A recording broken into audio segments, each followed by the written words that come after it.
मेरे प्यारे मित्रों, नमस्कार।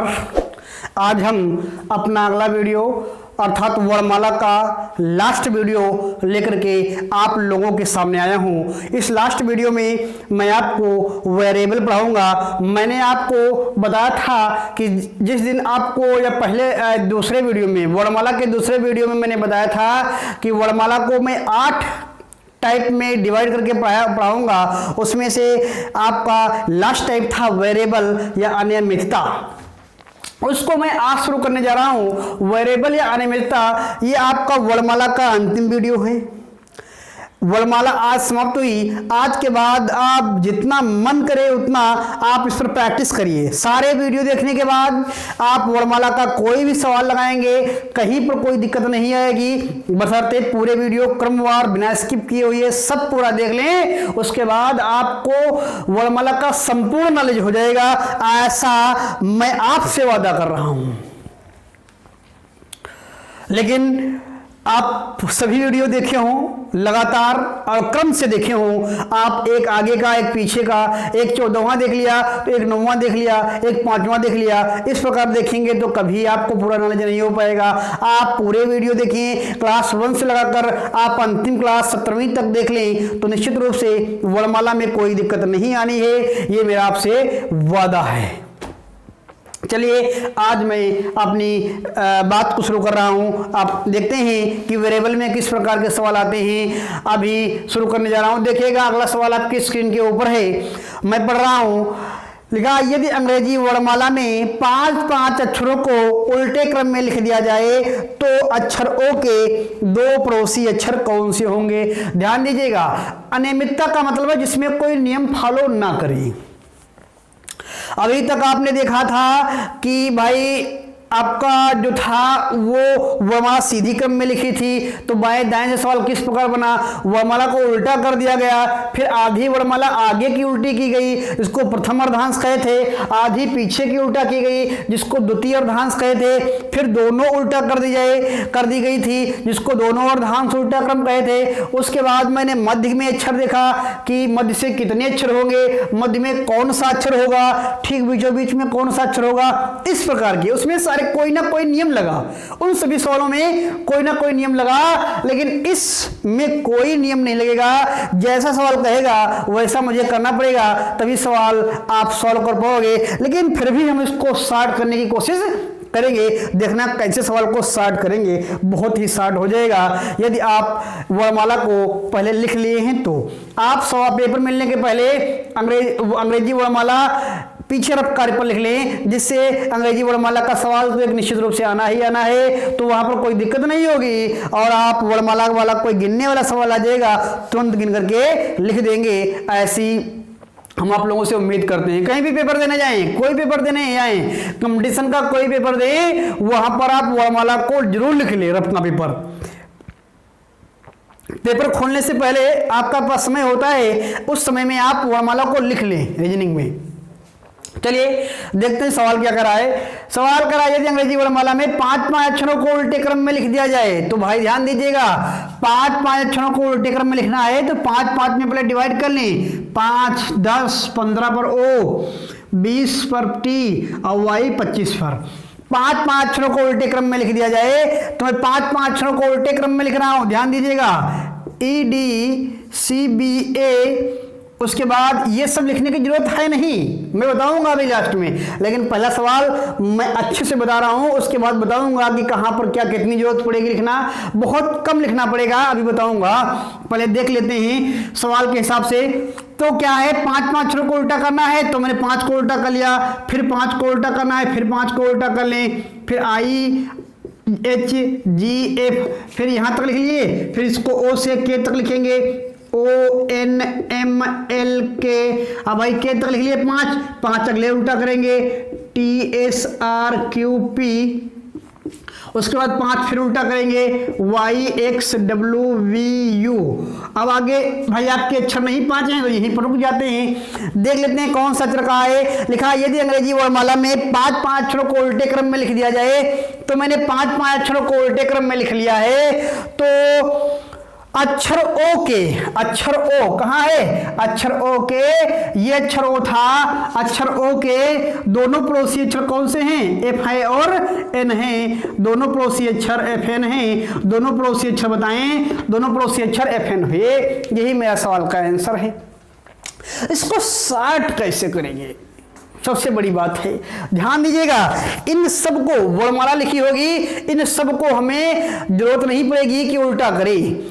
मुझे कितनी जरूरत पड़ेगी, मुझे सिर्फ, ध्यान दीजिएगा मैं इसको हटा रहा हूं, हम ये देख लेंगे। सवाल में कहा अंग्रेजी वर्णमाला में 5 अक्षरों को उल्टे क्रम में लिख दिया जाए, तो मैंने 5 अक्षरों को आप कामा के रूप में लगा लेंगे, समझ जाएंगे कि 5 अक्षरों के हिसाब से ये ऐसे आ रहा है। फिर कह रहा है 5 अक्षरों को उल्टे क्रम में लिख दिया जाए, तो ओ के दो पड़ोसी अक्षर ओ ए है। आप इस सीरीज में है तो इसी को उल्टा करेंगे, ओ एन एम। आगे चाहें तो इसमें भी ना लिखें, चाहो तो पूरा लिख लो एल के, लेकिन हम तो कह रहे हैं कि इन सब की भी लिखने की जरूरत नहीं, ओ एल लिख लें बस, या पूरा लिख लो तब भी कोई दिक्कत नहीं, ओ एन एम एल के ये लिख लिया। लेकिन ओ लिखने के बाद हमारा एक ही पड़ोसी अक्षर आया और नहीं आया, अर्थात निश्चित रूप से समझ जाएंगे कि ओ इस तरफ है तो इसको भी उल्टा लिखना पड़ेगा। इसको उल्टा लिखेंगे तो किस प्रकार लिखेंगे भाई, जे आई एच जी एफ, इस प्रकार लिखेंगे। तो इसका एक उल्टा पड़ोसी अक्षर ए, इसका एक ये, हमें केवल 2 आपकी सीरीज को उल्टा करना पड़ा, 10 अक्षरों को उल्टा करना पड़ा और आंसर प्राप्त हो गया। 2 अक्षर प्राप्त हुए, एफ और एन, यही दोनों पड़ोसी अक्षर हैं, यही मेरा आंसर है। एक जानवर थोड़ा होशियार था तो उसने लास्ट का आंसर दिया, लास्ट का अक्षर दिया, जिससे मुझे 2 उल्टा करनी पड़ी। मान लीजिए सवाल कहीं एम का पूछ लेता या एन का पूछ लेता तो मुझे केवल एक ही सीरीज को या एक ही 5 अक्षरों को उल्टा करना पड़ता और आंसर प्राप्त हो जाता। होशियार एक जानवर था इसलिए उसने लास्ट का रखा तो मुझे 2 उल्टी करनी पड़ी, अर्थात 10 अक्षरों को उल्टा करना पड़ा, 2 सीरीज को उल्टा करना पड़ा।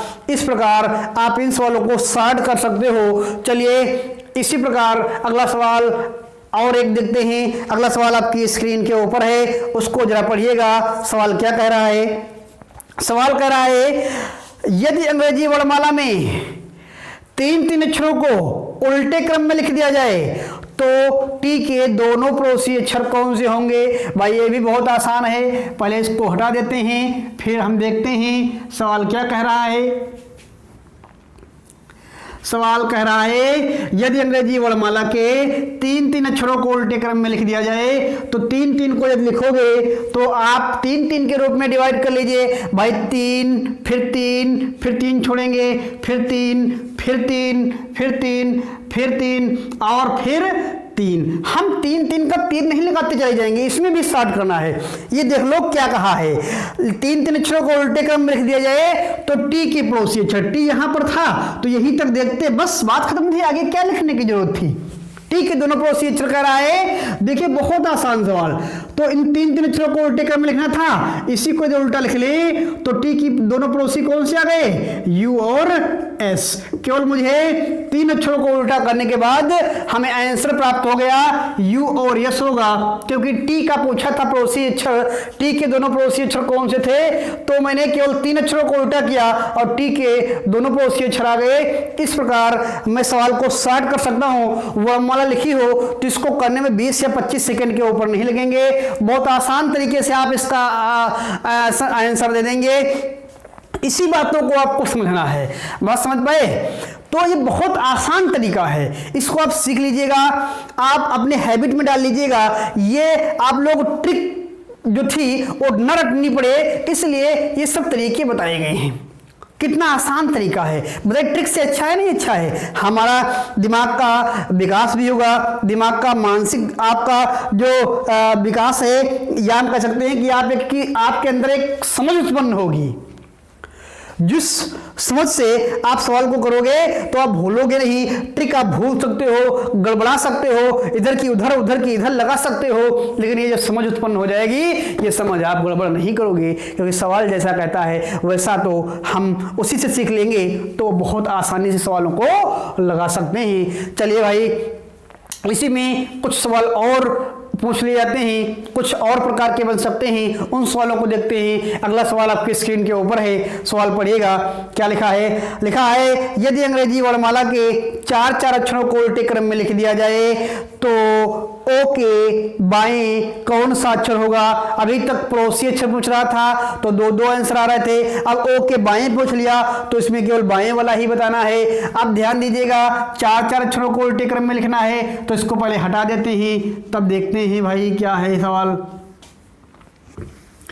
कह रहा है 4 अक्षरों को उल्टे क्रम में लिख दीजिएगा और अक्षर कौन सा पूछ रहा है? ओ के बाएं ओर, तो ओ जो लिखा है उसको टिक कर लीजिएगा। ओ ये लिखा है, ये ओ लिखा है। अब ध्यान दीजिएगा, 4 अक्षर का 4, फिर 4 छोड़िए, फिर 4 अक्षर छोड़िए, फिर 1 2 3 4, फिर आप 1 2 3 4। अब देखिए मुझे इसी को पता करना है तो आगे क्या जरूरत है आगे 4 करने की, हम यहीं पर आ गए, बात खत्म। अब ओ के बाएं तो हम सोच रहे हैं कि उसको उल्टा कर दें 4 अक्षरों को तो क्या मिल जाएगा? मिल जाएगा PONM। देखो इसके दोनों पड़ोसी मिल गए, बाएं वाला भी मिल गया, दाएं वाला भी मिल गया। लेकिन पूछ क्या रहा है? पूछ रहा है 4 अक्षरों को उल्टे क्रम में लिख दिया जाए तो ओ के बाएं, देखिएगा इसका बायां किस तरफ होगा? इसका बायां इस तरफ होगा, ओ का दाहिना इस तरफ होगा। क्योंकि मेरा बायां इस तरफ है इसलिए इसका भी बायां इसी तरफ होगा। मेरा दाहिना इस तरफ है इसलिए ओ का दाहिना भी इस तरफ होगा। ये बात मैंने बहुत अच्छे से अंग्रेजी वर्णमाला के पहले वीडियो में बताया है। मैं आप लोगों से हर वीडियो में बार बार कहता हूं कि यदि आप लोग मुझसे रीजनिंग सीख रहे हो तो निश्चित रूप से कम बार वीडियो देखोगे, सभी वीडियो देखोगे, तभी बातें समझ में आएंगी। अर्थात मैं ये बात बता चुका हूं कि इस तरफ बाएं क्यों होता है, इस तरफ दाएं क्यों होता है। तो बाएं से कर आए ओ के बाएं, तो ओ के बाएं भाई कौन है? ओ के बाएं इस तरफ बाएं जो है वो कौन सा अक्षर है? वो पी अक्षर है। हमारा पी ही आंसर आ जाएगा। इस सवाल का आंसर क्या होगा? इस सवाल का आंसर जो होगा वो पी होगा। बात समझ पाए? कितना आसान है। 4 अक्षरों को उल्टा किया और उल्टा करने के बाद मैंने देखा ओ के बाएं कौन है? पी है, बस आंसर आ गया। ठीक, चलिए वैसे 2 अक्षर पूछ रहा था, यहां पर एक ही अक्षर पूछा है। अगला सवाल देखते हैं, पहले इसको हटा देते हैं फिर अगला सवाल देखते हैं। अगला सवाल क्या कह रहा है? एक सवाल और है, उसको देख लेते हैं। उसके बाद हमारे सवाल जितने बन सकते थे उतने समाप्त हो जाएंगे। आज की बात यहीं पर फिर समाप्त करेंगे। ध्यान दीजिएगा, लिखा है यदि अंग्रेजी वर्णमाला में 6 अक्षरों को उल्टे क्रम में लिख दिया जाए तो वी के दाएं कौन सा अक्षर होगा? ध्यान दीजिएगा, 6 अक्षरों को, तो 6 का मतलब है 1 पर आएंगे। 6 दूनी 12 होता है। 12वां अक्षर कौन सा होता है? L। 6 3 18 होता है। 18वां अक्षर S के आगे 6 8 6 चौक 24 X। अब ध्यान दीजिए, वहां तक होता ना जाना पड़ता, लेकिन पूछ कौन रहा था? V, तो हमें जाना ही पड़ता। V पूछ रहा था या V अक्षर पूछ रहा था। V के दाहिने तरफ कौन है? हम देख रहे हैं कि S और X के बीच में है, तो इसको उल्टा कर लें 6 अक्षरों को, XWVUTS। अब V के दाहिने तरफ पूछ रहा था तो मेरा दाहिना हाथ इस तरफ है, तो इसका भी दाहिना किस तरफ होगा? इसी तरफ होगा। V के दाहिने कौन है अक्षर? U है, अर्थात मेरा आंसर जो होगा वो क्या होगा? U होगा। मेरा आंसर जो होगा वो U होगा। इस प्रकार मैंने आपको जितने सवाल बन सकते थे वो मैंने आपको सभी सवाल बता दिए हैं। जरा ध्यान देना, वेरिएबल में ये पूछ सकता है कि ओ के दोनों पड़ोसी अक्षर बताए, या ओ के मतलब कोई अक्षर दिया जाएगा उसके ओ नहीं, कोई भी कह सकता है कि इस अक्षर के दो पड़ोसी बताइएगा, या इस अक्षर के बाएं कौन सा अक्षर होगा, इस अक्षर के दाएं कौन सा अक्षर होगा। इस प्रकार जितने सवाल बन सकते थे वो सभी सवाल मैंने आपको इन वीडियो के माध्यम से बता दिए हैं। ये भाई अंग्रेजी वर्णमाला का अंतिम वीडियो है, लास्ट वीडियो है। मैं आपसे बार बार कह रहा हूं, आपको पूरी वर्णमाला पढ़ा दी गई है। आप वीडियो नंबर 1 वर्णमाला का नंबर 1 से देखेंगे और अंतिम यह वीडियो 17वां वीडियो तक देख लेगा, उस व्यक्ति को वर्णमाला में कोई प्रॉब्लम नहीं होगी, ऐसा मैं आप लोगों से वादा करता हूं। पूरा वीडियो देखिएगा, अच्छे से देखिएगा, स्किप ना करते हुए देखिएगा, बातें पूरी समझ में आएंगी। निश्चित रूप से सारे कॉन्सेप्ट समझ पाओगे, पूरे कॉन्सेप्ट बता दिए गए हैं और आप लोगों को ये निःशुल्क शिक्षा, संपूर्ण शिक्षा प्राप्त की जा रही है।